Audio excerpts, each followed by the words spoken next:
see we're outside today on a beautiful day in Dracut, right in front of the Dracut football field, Dracut Middies. What we're going to do is I'm going to try to do some basic and maybe a little more advanced combination kicks. We're outside, I got a little more room to work, so I can do some different type of some kicks.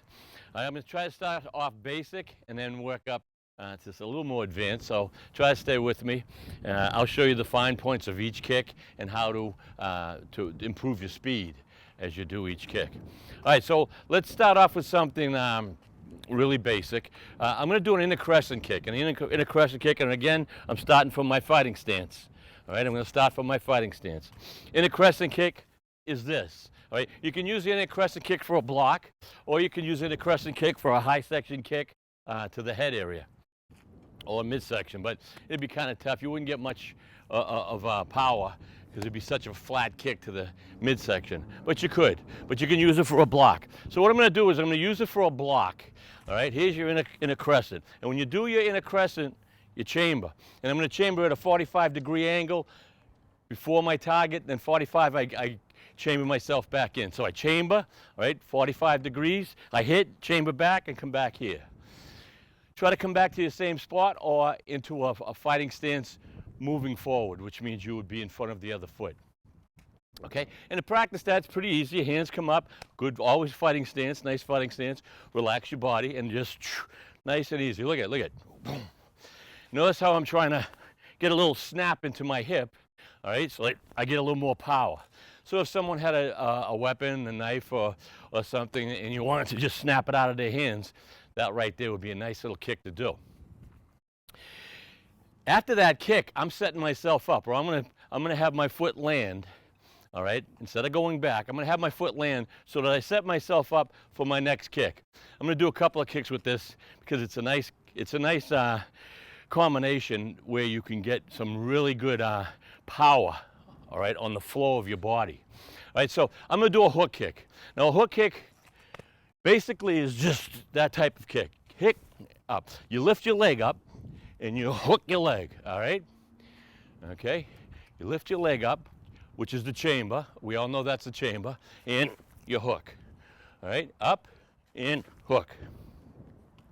That's usually, and again, that's gonna be like a 45-degree start, hit your target, 45 degrees and come back. All right, so you practice both of them a single kick. Once you feel comfortable with that, then we do the combination. So what we do, we're in the fighting stance. Hands are up here. This is really good workout or a good exercise to do if you have someone holding a pad or in front of a mirror or exercises with your friends for fighting.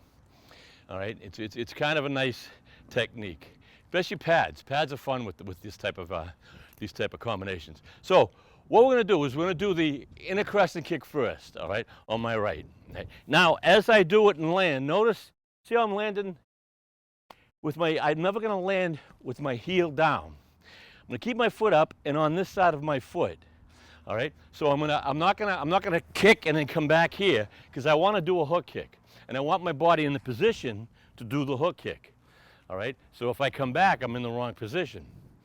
What I want to do is kick here, look at. I come down here, knowing the kick I'm going to do. Then I come up and I do the hook. All right, opposite side. Kick, down. Look at it. I landed here. Look at my body. It's here waiting to do the kick. Then I come up, do the kick. All right. I'm going to try to keep the kicks mid, maybe a little high. Nothing crazy, just so that you can work out at home. So if you have to at home, kick, midsection, and hook. Hook kicks are better if you're high section to the head. But you can do the floating ribs and the midsection just as well with the hook. All right, so again, you're setting up, all right? And whether someone has a knife or something here, and you block it. You block the knife, and you come up and you hit him in the head with the hook kick. When you're doing the hook kick, you can extend your foot, all right? You can extend your whole foot, or you can hit with your heel, which means you make sure that your foot is in that position where the heel's going to hit. If you hit with the extended foot and you're hitting with, the flat part of your foot or your toes, you're not going to get the power. You're not going to get the power at all compared to with your heel. Now heel's good, hook kicks, when you're kicking with your heel for breaking boards, all right? But when you're sparring and you want to just get the distance, you can extend with the long hook kick, all right? Extend with the long hook kick, and you'll get the person in the face with the ball of your foot. But as I say, if you're hitting with the heel and you're coming in, that's what breaks boards, all right? So that's what you call in a crescent, all right? In a crescent, this is in a crescent, all right? In a crescent, okay, that's an easy kick, in a crescent. Then you land. I'm landing here, then I pick up, all right? Then I hook kick, all right? So you're in, 1, down, and 2. Notice on that one, normally when I'm doing this, I take a little hop step, all right? Or I'll do the kick, then I come in, right? Then I do the hook kick, then I can throw another kick if I want. All right, so it's kind of a basic technique. It's not too bad. Okay, let's just try something else that's pretty basic. Now these two kicks that I'm going to show you right now, probably number 1 and number 2 kicks in the Olympics or in competition. And by the way, the Olympics will be starting very soon, the Summer Olympics. Tae Kwon Do is in the Summer Olympics. Try to find the Tae Kwon Do tournaments. You'll enjoy it. You're going to enjoy it, and as they get higher and higher towards the finals and semifinals, these athletes are phenomenal. All right, they're phenomenal athletes. You're going to see some really unbelievable technique. All right, and this is one of the techniques that we like to use because we're trying to score points. A lot of times, whether the technique is finesse or whether the technique's power, it's all about scoring points, making that sound to your opponent's pads, or hitting him in the head or knocking him out. You know, they all wear in full gear, head protection, arm protection, pads. Years ago, we only wore the pads, no head protection. It wasn't thought of until a lot of people got hurt. A reverse round kick knocking you out while you're standing up and then hitting the floor causes a lot of damage to the body. So they decided they better start following boxing, you know. All right, easy one here. We're going to do in the front round kick, okay? This front round kick midsection is one of the top scorers. They come in and they snap in. And they try to come in midsection to make that loud sound. And normally you're hitting with the instep of your foot here, all right, to make that sound. It hits the pad, and poof. When it hits the pad like that, people start giving you points. All right, so you have a left fighting stance. You're coming in, right? You got a front round kick, all right, to the midsection. From there, you come up, axe kick. Now the axe kick, I've fought for many years and gotten maybe 2 or 3 broken noses from someone coming down on an axe kick. Because I'm a hard fighter, I fight in close. When they come in, and if I don't get out of the way, boom. So it's a great kick as it comes down on your face. Whether it's coming down with the paw of your kick, of your foot, or the heel. If it comes down on the heel, it starts breaking. It'll break your nose and it'll do damage to your face. Or if you come on the clavicle or the front. So that axe kick is phenomenal, and you have to get height. You've got to come up and have that height. Right? You got to come up and swing down. All right. So you're fighting. You're in your front round kick, then you come up, axe kick. All right. You're coming. I like to come in the axe kick on the inside and come out, but you can have your front round kick and axe kick from the outside in. All right. I always like the inside out. I feel I'm getting more power because it's close to my body. All right. So the front round kick by itself, left fighting stance. Look at, we chamber. Remember, I have, I'm parallel to the ground. In this position here. Now, a 45 kick, which is what it's meant to. It says 45. It's a 45-degree angle. All right. Front round kick is 90 degrees to the ground, all right? And so a 45 is faster, and it's coming in this way, where high section with the front round, you're starting up this high, all right? For competition to the midsection, 45s are better and quicker, but and they're easier to do. So if you did a 45, it's right, it's this 45 here instead of 90 degrees. I always just do. I used to like to do the front round kick because I always like to come to the head with the front round kick. You hit someone in the head with a front round kick and hit them right, you're gonna score points or knock them out. So I always like to fight high. I always had high section techniques on everything I did, and sometimes that would hurt me because I would try to hit so many high section attacks and make them count and whatever, and someone would throw a lot of midsection. And a lot of times I would say, let them throw midsections. I want that high section. I'd probably get more points. Sometimes you lose out on the deal. So you have to think about who you're fighting and how you want to fight. So your front round kick or your 45. Say I'll do a 45. Bah! All right. Once I do the 45, I'm going to want to move forward. I'm gonna hit, and then I'm gonna come in and come in with the axe kick. All right. So I'm gonna 45. See how I'm ready? Then I come in, axe kick, high section. The thing is, you'd like to, if you can, keep the kick up for a second. Once the kick's up there for a second, gravity in your muscles want to pull it down hard. Gives you a harder kick. Okay, so, and when you practice axe kicks, you're in a fighting stance here, say a left axe kick, just nice and easy. You have to stretch really well and have a little bend to your knee. If you're hitting pads, someone's holding a pad out or a pad this way, and you're doing axe kicks, if you hit the pad with a full straight-on leg, you're going to hyperextend your knee. And if you don't hyperextend your knee, what you're going to do is you're going to put a lot of wear and tear on it. All right? You might not care as you're younger, but boy, once you get older, and it happens fast, age fast, your knees stop bothering you and you wonder why. It's from doing a lot of your kicks the wrong way. And it's like anything else, like I say with a knife hand or a reverse knife hand or whatever, you have to have a bend in your arm. Same thing with your knee. Try to have just that little bend on your axe kick. All right, so that's pretty easy. Front round or 45. You practice 45s. Practice, try to get some speed. Practice front rounds. See the difference? Front round. And on a front round, 45, I can keep up. I can keep my body this way. Front round, I'm turning my body this way. All right?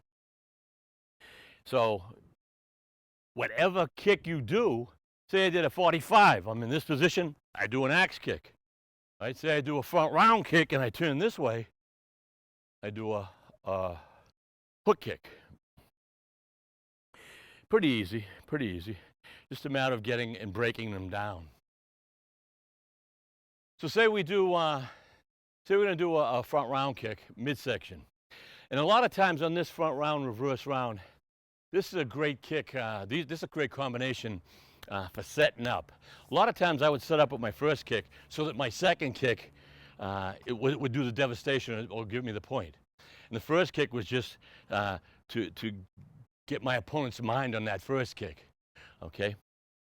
So what you do is it's like a feint. They call it a feint. You're feinting the punch or you're feinting a move. If we do, say we do a 45 degree, a 45. All right, 45, all right? Practice 45. Now, I know I want to do either a back kick or a reverse round kick. See how my foot ends? Again, I'm going to end on this side of my body, all right? Because what I want to do is turn, keep my body going, turning, and then hook, and then get ready for my next kick. But if I throw a front round kick of 45 and then I'm here, all right, and notice I'm not here where I want to be, but I'm here, that means I can't turn. From here, I really can't turn a reverse round kick because I'm off balance, I'm off centered, all right?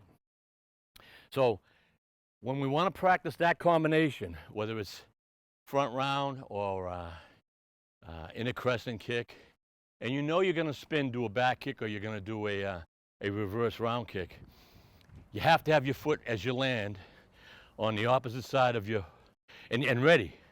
And notice when I land, it's not flat, right? There's no flat, right? It's here, so that all I'm doing is turning this way, right? So I do the kick here, then I kick, then I can take off, right? Same thing with the other side. Always do both sides. You kick. Look at, I'm on this side. I'm not here. I'm not even in the middle. I'm on this side of my foot that I know I'm going to throw that kick. All right, so I come in, kick, down, here, reverse round kick. Notice how I land? Look at, I'm ready to go all the time. After if you're doing a combination kick, doesn't mean you land and you stop. You have to be ready in case you miss both kicks, or if your opponent was coming in, or you got to be ready to move in or back out or throw another kick. Again, I always tell my students to always think you're going to do another kick, whether it's a million kicks or whatever. After you do a kick or 5 kicks or whatever in a row, be ready to do another kick so that your body's ready for that. All right, you can never just stop. The minute you stop, it's all over. Because now gravity holds you down to the ground. And good fighters, if they see how you train or they see how you fight, if they see you stop after a certain kick, they're gonna pick up on that. They're gonna go, look, front round, reverse round kick, then he gets flat-footed. That's when I move in. All right? Or any kick you do, and they watch you flat-footed, and they notice, they write that down, or it's in their head. That's when they fight you, and they know where your weaknesses are. All right? If you're ever going to fight in competition, it's always smart to do a little homework on your competitors, especially ones you know you might end up fighting at the end. Maybe whether it's 1 or 2 or 3 of them. And try to find their weaknesses, and everyone has a weakness, everyone has a strong point, and if they have a lot of strong points and only a couple weaknesses, you better find those weaknesses, all right? And once you find the weaknesses, you train around that. That's how you train, all right? Whether you get a film of that when they fought a year before or a couple of months before, you watch that. Watch it with your friends, watch it with your instructor. Try to get the feel of how your top competitors are going to compete against you. All right. So again, one of my main points on this is where foot stances. Once you're done with the kicks, here. All right. All right. So if it's a 45 or a front round kick, you're here, up, hook, down. Look at. I'm ready to go for a front round kick. I'm ready to go for any kind of kick if I want. Okay. That's a little more advanced. Reverse round kicks are a little more advanced. And the same, we're going to do the same thing for a back kick. All right? So a reverse round kick comes around, hits your opponent in the side of the head. Back kick comes in straight. Back kicks are great for midsection, especially midsection attacks in tournaments, especially if you can knock your opponent back. You do a back kick and knock your opponent back, and if they fall, whatever, you get a couple points there. And the judges love that, so does the crowd. So your front round kick, all right, instead of reverse round, straight back, all right? So I'm doing, and I did the same footwork, front round kick here, up, straight back, and I'm ready, all right? Front round kick, down, look at, I'm on the opposite side, up, straight back, get ready for my next kick. Okay, front round kick or 45. Say 45. See my foot? All right, 45. I'm right here. Kick, down. Try not to let my heel touch. And then I keep my momentum. It's all momentum on those combination kicks. It's 1, 2, I'm constantly moving. And I throw, kick, and down, and I'm constantly moving.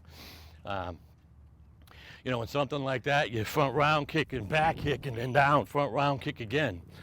And you practice that type of different combinations, you know. But as I say, in a combination, you don't want to throw a kick and then throw another kick that's completely off-centered, all right, or has no flow with your body.